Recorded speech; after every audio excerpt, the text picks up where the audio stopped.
Hi everyone, it's Danielle, and today is day 96 of my 100-day video blog challenge.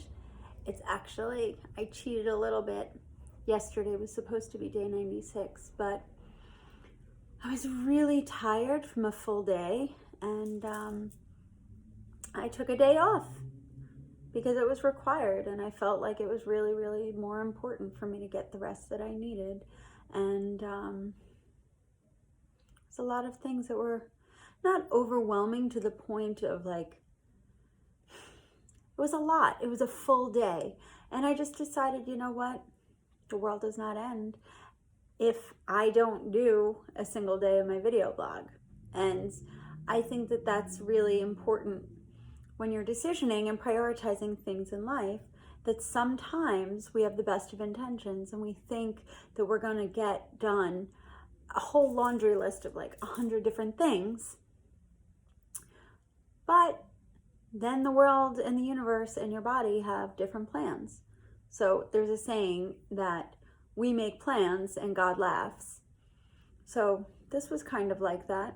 I just had a full stack day and I got home and I was tired, and it wouldn't be doing anybody any good if I decided to force it.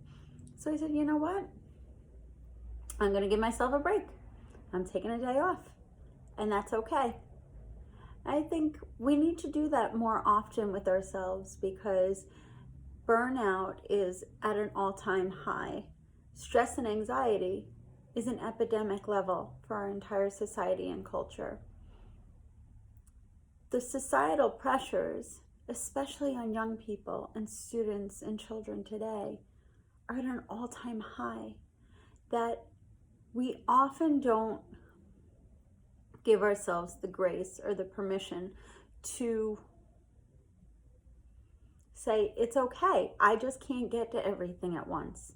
I may have the best of intentions, and it's okay that I can't get it done. Or it's okay to say no with grace. And it doesn't mean that you're a bad person. It doesn't mean that you don't want to cooperate.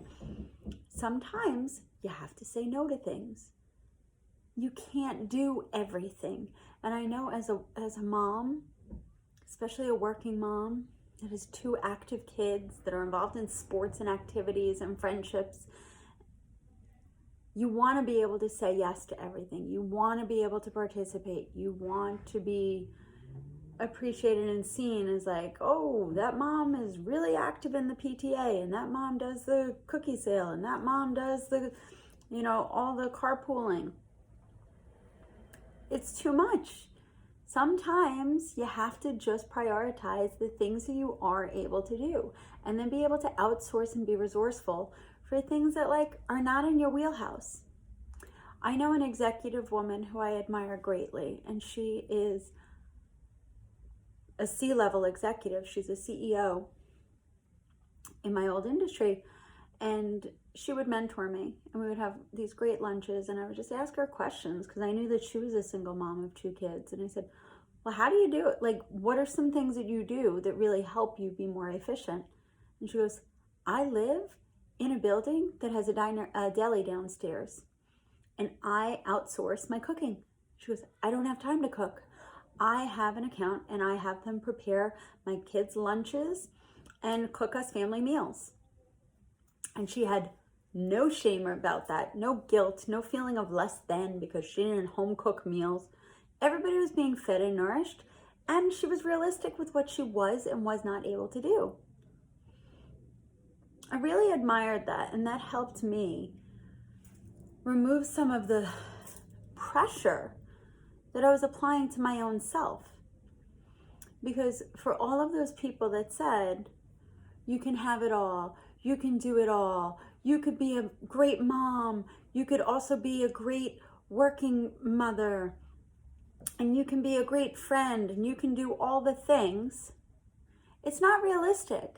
And I think social media often positions that everybody's like getting it done, but yet you feel like, what am I missing? What are they doing that I'm somehow not doing? Because I feel like I'm always like lacking, that I'm just barely pulling it together. But in reality, everybody's going through that. And it's like a rat race chasing what you think is the norm.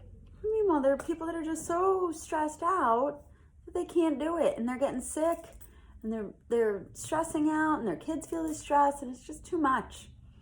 So it's okay to give yourself permission to say, I really appreciate the offer for you to invite me to do this, but I'm just not able to do it. I wish you the best. And that's it. No is a complete sentence. You don't have to justify it. You can just say no with grace. And it's not mean. It's honoring yourself, and it's honoring the limitations, and it's balancing what you are and are not able to do. Because at the end of the day, if you are too depleted because you keep giving and giving and giving and giving and stretching yourself too thin, then you're not going to be able to be of service to yourself or to others. The saying goes, you can't pour from an empty cup. It is so true. I found myself completely depleted, completely burned out, completely worn thin, and exhausted until I finally said, I'm going to honor myself and I'm going to say no to certain things. And those conscious decisions, while they felt uncomfortable at first, they ultimately did heal and rejuvenate me as I was able to create more balance for myself and be more realistic with what I was able to handle. So I hope this is helpful. I do plan on doing day 97 tomorrow. It's a final stretch. And thanks for being here with me. Have a good night.